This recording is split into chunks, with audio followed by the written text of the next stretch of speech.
tepat pukul 6 waktu Indonesia Barat.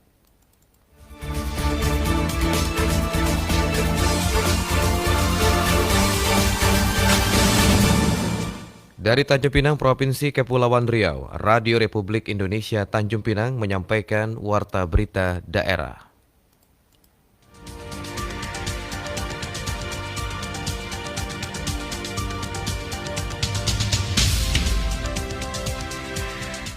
Sebanyak 1.163.557 jiwa ditetapkan dalam daftar pemilih sementara di Kepulauan Riau.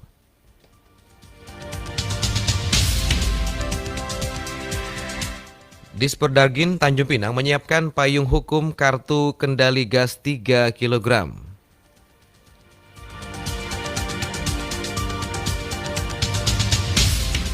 Inilah warta berita daerah selengkapnya hari ini Kamis tanggal 17 September 2020 bersama saya Ardian Huta Barat.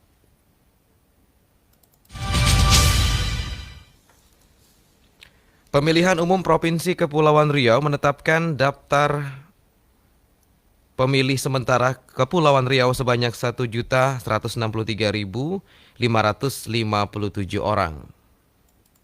Daftar pemilih sementara Kepri ditetapkan oleh Komisi Pemilihan Umum Provinsi Kepulauan Riau di Hotel Aston Tanjung Pinang kemarin sebanyak 1.163.557 orang. Jumlah tersebut berdasarkan data hasil pencocokan dan penelitian beberapa waktu lalu. Dari jumlah tersebut mengalami pengurangan dari DP 4 yang diterima KPU dari Kementerian Dalam Negeri beberapa waktu yang lalu. Kepada awak media, usai pleno terbuka penetapan DPS tersebut, Komisioner KPU Kepri Priyo Handoko mengakui berkurangnya jumlah itu.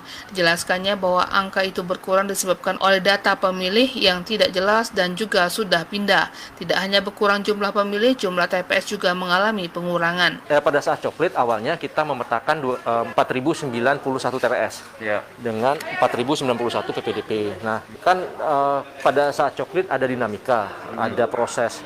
Pasca coklit itu ada pemilih, ada TPS yang pemilihnya berkurang jauh seperti tadi contohkan itu.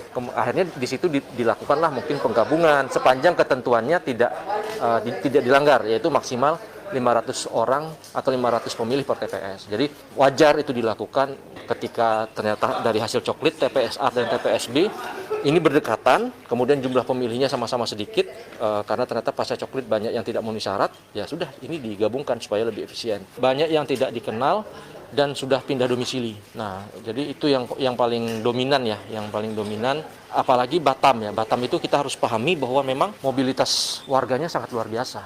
Lebih lanjut dikatakannya bahwa data ini merupakan data sementara sehingga ada waktu untuk kembali merevisi sebelum ditetapkan menjadi daftar pemilih pada bulan Oktober mendatang. Reporter RRI Erita Fitra Insani melaporkan. Pemerintah Kota Tanjung Pinang melalui Disperdagin sedang menyiapkan payung hukum penerapan kartu kendali gas LPG 3 kg bersubsidi. Dinas Perdagangan dan Perindustrian Kota Tanjung Pinang sedang menyiapkan payung hukum untuk penerapan kartu kendali gas LPG 3 kg bersubsidi. Kepala Dinas Perdagangan dan Perindustrian Kota Tanjung Pinang Ahmad Yani mengatakan pihaknya juga telah melakukan rapat dengan Pertamina terkait hal ini. Selain persiapan payung hukum, Disperdagin juga sedang melakukan pendataan bagi masyarakat kurang mampu dan pelaku usaha mikro kecil dan menengah atau UMKM yang diperoleh dari Kelurahan, Dinas Sosial, Disperdagin, dan Dinas Koperasi dan Usaha Mikro. Ini kan kita lagi proses dari persiapan payung hukumnya, kita rapat-rapat intern, ekstern, lagi dalam proses lah.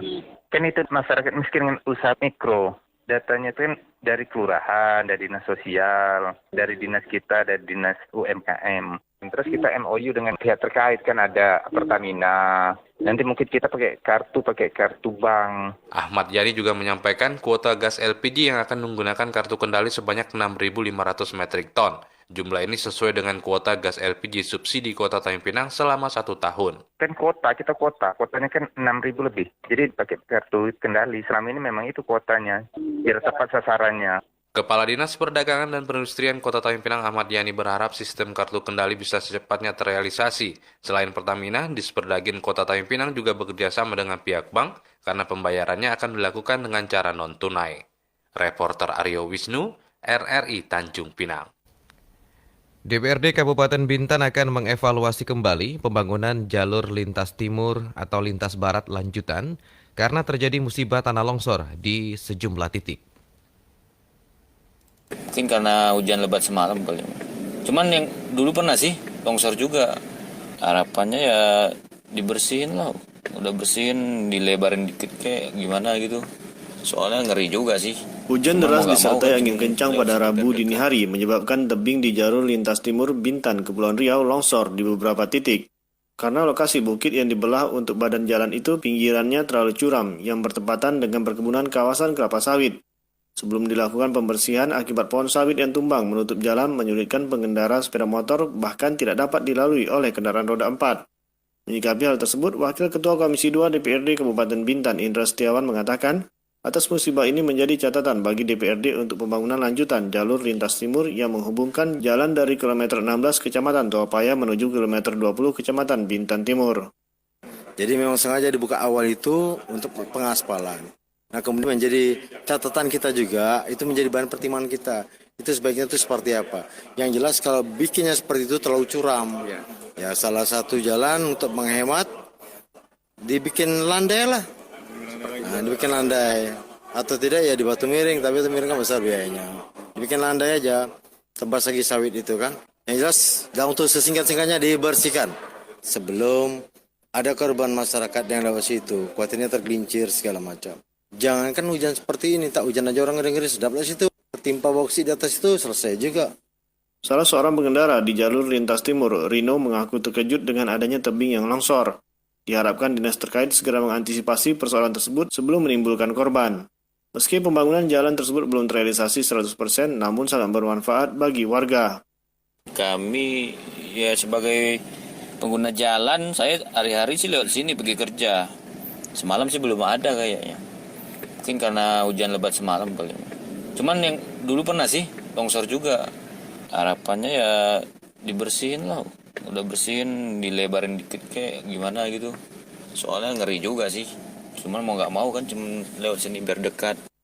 Sementara itu, Rabu sore sekitar pukul 15:30 waktu Indonesia Barat, pohon sawit yang tumbang menghalangi jalan sudah dipotong dan juga tanah yang menghalangi jalan sudah dibersihkan meski masih ada tumpukan di badan jalan. Namun sudah dapat dilalui kendaraan roda 4 maupun truk. Reporter Febriansah, RRI, Tanjung Pinang. POM AL Lantamal 4 Tanjung Pinang menggelar operasi penegakan dan ketertiban atau GAKTIP terhadap prajurit dan PNS Lantamal. Mayor Marinir Saul Jamlai mengatakan operasi tersebut bertujuan untuk melaksanakan penegakan hukum tata tertib serta meningkatkan disiplin. Polisi Militer Pangkalan Utama TNI Angkatan Laut POM Lantamal 4 Tanjung Pinang menggelar operasi penegakan dan ketertiban atau GAKTIP terhadap prajurit dan PNS Lantamal. Operasi GAKTIP dengan sandi waspada Wirapari dipimpin langsung oleh Dan POM Lantamal 4 Mayor Laut PM Dedi Adi Yuwanto dan Lantamal 4 Tanjung Pinang Laksamana Pertama TNI Indiarto Budiarto melalui Kepala Penerangan Lantamal 4 Mayor Marinir Saul Jamlai mengatakan operasi ini bertujuan untuk melaksanakan penegakan hukum, tata tertib, serta meningkatkan disiplin para prajurit dan PNS di wilayah hukum Lantamal 4. Diberi sandi waspada Wirapari yang dipimpin langsung oleh Danpom Lantamal 4 Mayor Laut PM Dedi Ari Yuwanto. Tujuan daripada operasi GAKTIP ini adalah untuk melaksanakan penegakan hukum, tata tertib, serta meningkatkan disiplin para prajurit dan PNS di wilayah hukum Lantamal 4. Jadi poin-poin yang menjadi tolak ukur adalah menekankan ketertiban tentang penggunaan atribut TNI. Mayor Saul juga mengatakan sebelum melaksanakan pemeriksaan, prajurit Pomal harus sudah bersih sehingga bisa menegakkan aturan dengan benar dan tegas. Dalam pelaksanaan operasi penegakan dan ketertiban, menekankan ketertiban tentang penggunaan atribut TNI, kelengkapan surat-surat kendaraan bermotor dinas maupun kendaraan pribadi, serta penggunaan masker. Bagi prajurit dan PNS yang tidak bisa menunjukkan kelengkapan surat-surat kendaraan, diberikan sanksi berupa tilang. Reporter Rizpan Badrian, RRI Tanjung Pinang. Pemasangan alat peraga kampanye APK oleh pasangan calon kepala daerah jelang pelaksanaan kampanye calon gubernur dan wakil gubernur Kepri menjadi fokus Komisi Pemilihan Umum KPU Kota Tanjung Pinang. Menjelang pelaksanaan kampanye pemilihan gubernur dan wakil gubernur Kepulauan Riau tahun 2020, Komisi Pemilihan Umum Kota Tanjung Pinang fokus terhadap penentuan titik lokasi pemasangan alat peraga kampanye atau APK berupa baliho, umbul-umbul, dan spanduk. Komisioner KPU Kota Tanjung Pinang Muhammad Yusuf mengatakan, pada beberapa kali pelaksanaan pilkada sering ditemui paslon yang tidak tertib dalam pemasangan APK yang ditetapkan oleh KPU. Oleh karena itu, pihaknya pada rapat kerja bersama stakeholder terkait beberapa waktu yang lalu lebih menitikberatkan terhadap permasalahan pemasangan APK yang sering terjadi. Sementara itu, berdasarkan PKPU nomor 4 tahun 2017, ada 4 titik lokasi yang tidak diperbolehkan untuk dipasang APK, yaitu tempat ibadah serta perkarangannya, perkantoran pemerintahan, rumah sakit, dan lokasi pendidikan. Karena kita hari ini fokus pada tempat pemasangan APK sama lokasi-lokasi rapat umum. Yang selama ini kan ini sering ada masalah kan sama peserta pemilu, sama Bawaslu, karena tidak tertib mereka dalam pemasangan APK. Menurut Muhammad Yusuf, untuk titik lokasi pemasangan APK, usulannya berasal dari Pemkot Tanjung Pinang. Namun hingga kini Pemkot Tanjung Pinang belum memberikan usulan di mana saja titik lokasi pemasangan APK tersebut. Titik-titik ini kita lagi nunggu surat dari wali kota. Untuk sementara kita gunakan ke titik-titik yang lama secara umum di 4 kecamatan yang ada di Tanjung Pinang. Kita tidak ada yang mengusulkan, itu yang punya wilayah adalah kota. Jadi kita murni menyuratin kota mengeluarkan, kita tinggal mengeskakan balik. Komisioner KPU Kota Tanjung Pinang Muhammad Yusuf juga menjelaskan untuk jumlah total maksimal APK yang boleh dipasang oleh 3 pasangan calon gubernur dan wakil gubernur Kepri di seluruh wilayah Kota Tanjung Pinang, yakni 45 titik baliho, 720 lembar umbul-umbul, dan 320 lembar spanduk. Dari jumlah total APK tersebut, sebagian akan difasilitasi oleh KPU dan sebagiannya lagi dibuat sendiri oleh masing-masing paslon. Muhammad Yusuf menambahkan pemasangan APK dimulai dari tanggal 26 September hingga 5 Desember 2020. Reporter Aryo Wisnu, RRI Tanjung Pinang. Kabupaten Lingga mengirimkan sebanyak 46 peserta pada pagelaran Musabaqah Tilawatil Quran MTQ ke-8 tingkat Provinsi Kepri yang akan digelar di Kota Tanjung Pinang. Kontingen Kabupaten Lingga targetkan juara pada pagelaran Musabaqah Tilawatil Quran MTQ ke-8 tingkat Provinsi Kepulauan Riau yang akan dilaksanakan di Kota Tanjung Pinang pada 19 hingga 23 September mendatang. Pada kegiatan kali ini, Kabupaten Lingga mengirimkan sebanyak 46 peserta dari 54 peserta MTQ untuk semua cabang. Kepala Bagian Kesejahteraan Rakyat di Sekretariat Daerah Pemkab Lingga, Jaya Atmajaria mengatakan, Lingga tidak mengirimkan peserta tafsir bahasa Arab Putra, tafsir bahasa Inggris Putra, tafsir bahasa Indonesia Putra Putri, dan cabang tunanetra Putri, serta cabang Hifzil Quran 2 Juz Putra. Hal ini karena Lingga tidak memiliki peserta untuk cabang itu. Bahasa Arab, bahasa Indonesia, bahasa Inggris itu kita tidak mengikuti karena memang tidak punya peserta. Itu sudah 6 orang, Pak. Sesuai dengan arahan Ketua Umum LPTQ, kita diharapkan berada di 3 besar. Dulu STQ di Kijang, kita dapat juara 2. Pemerintah Kabupaten Lingga sangat berharap supaya kontingen yang mewakili Kabupaten Lingga ini dapat mempersembahkan hasil terbaik. Lebih lanjut, Jaya mengatakan, kafilah Kabupaten Lingga rencananya akan berangkat ke Tanjung Pinang pada hari Jumat 18 September 2020. Yang berangkat itu kafilah beserta rombongan dengan total keseluruhan lebih kurang 150 orang. Tapi untuk rombongan itu sekitar 150-an. Tapi kalau kafilah itu kan yang dimaksud kafilah itu di situ ada peserta, di situ ada ofisial, di situ ada pelatih, di situ ada pendamping. Jadi kafilah kita, kalau kafilah itu sekitar 100 lebih lah. Akan diberangkat tanggal 18 hari Jumat tanggal 18 September pukul 9 melalui Pelabuhan Tanjung Buton dan Pelabuhan Jaguh menuju Pelabuhan Sri Bintan-Pura Tanjung Pinang. Lebih lanjut, Jaya menambahkan, sebelum nantinya diberangkatkan ke Tanjung Pinang, seluruh peserta MTQ asal Kabupaten Lingga ini akan terlebih dahulu menjalani rapid test. Ini sebagai syarat utama agar tidak ada peserta maupun rombongan yang terpapar virus corona. Reporter Rizpan Badrian, RRI Tanjung Pinang. Sebanyak 5 fraksi di DPRD Kabupaten Bintan menyetujui rancangan peraturan daerah Ranperda perubahan APBD Bintan tahun 2020 menjadi peraturan daerah. Wakil rakyat di DPRD Bintan menyepakati perubahan APBD Bintan tahun 2020 dengan nilai belanja daerah sebesar 1,3 triliun rupiah lebih.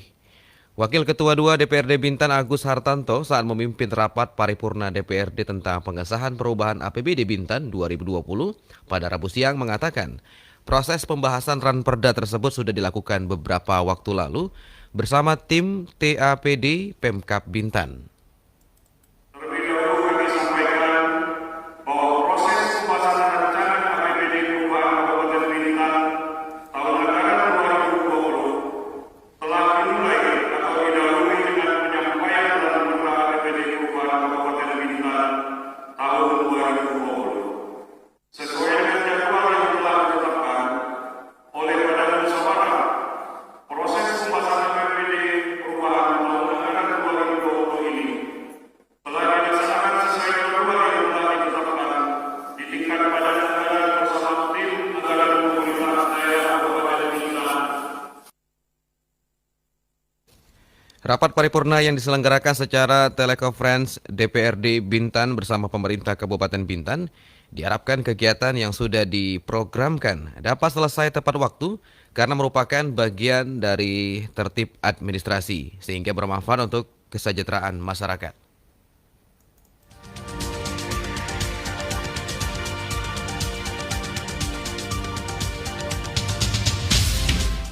Pendengar, sebelum kami akhiri Warta Berita Daerah pagi ini, kami kembali sampaikan pokok-pokok berita.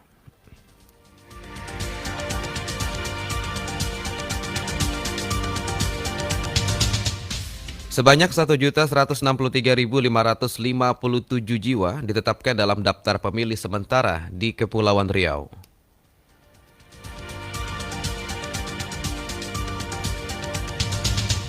Disperdagin Tanjung Pinang menyiapkan payung hukum kartu kendali gas 3 kg. Demikian rangkaian informasi yang kami kemas dalam Warta Berita Daerah pagi ini. Mewakili kerabat kerja yang bertugas, saya Ardian Huta Barat mengucapkan terima kasih atas perhatian Anda. Selamat pagi dan sampai jumpa. Radio Republik of Indonesia. Pro 1 RRI Tanjung Pinang. Radio tanggap bencana COVID-19. Indonesia, tatanan kehidupan baru.